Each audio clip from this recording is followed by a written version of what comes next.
Choisis la vie. Tu portes la joie. Souvent je me compare aux autres. Comme je ne m'aime pas, je voudrais être plus important que mon voisin, posséder plus que lui, amasser des richesses. Et ce désir est une quête qui n'a pas de fin. Plus je crois m'approcher du but, et plus il s'éloigne. Je me sens de plus en plus insatisfait et frustré. Je cesse de gémir. Je rentre dans mon cœur, dans mon jardin intérieur, où Dieu est avec moi, et moi avec lui, et où personne d'autre ne peut rentrer.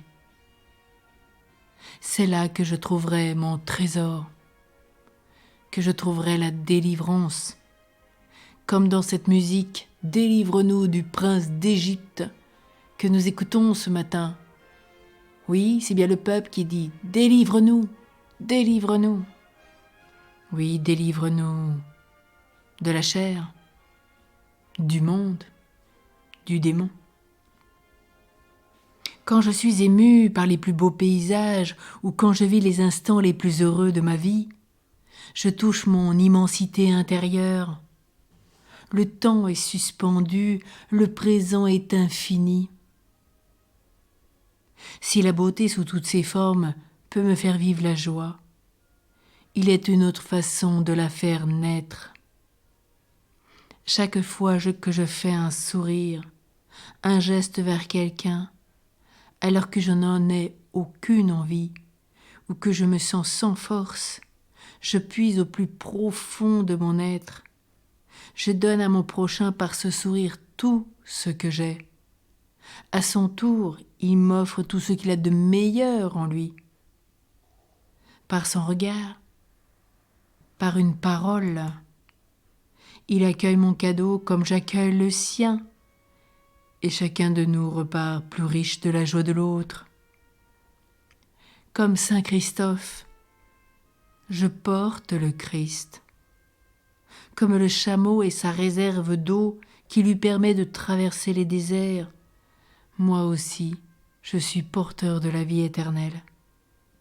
Je traverse les difficultés de la vie et j'aide les autres à en faire de même. Ainsi qu'il est dit chez les chrétiens d'Orient, nous sommes tous porteurs de la béatitude infinie.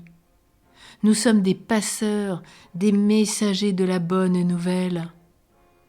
Et comme cette femme en témoigne, elle dit « Dans ma vie, j'ai vécu des moments difficiles, mais j'ai toujours gardé mon espoir en Dieu. Il m'a toujours secouru. » Au bon moment. Alors ne perds jamais espoir, car ta délivrance peut arriver à tout moment. Et comme le peuple d'Égypte criait envers Moïse, envers Dieu, « Délivre-nous » Alors oui, il est le Dieu de la délivrance. Psaume 90. Méditons, goûtons et portons la joie comme cette femme. Au monde, nous serons des porteurs de la béatitude infinie, des messagers de la bonne nouvelle, des porteurs de vie éternelle.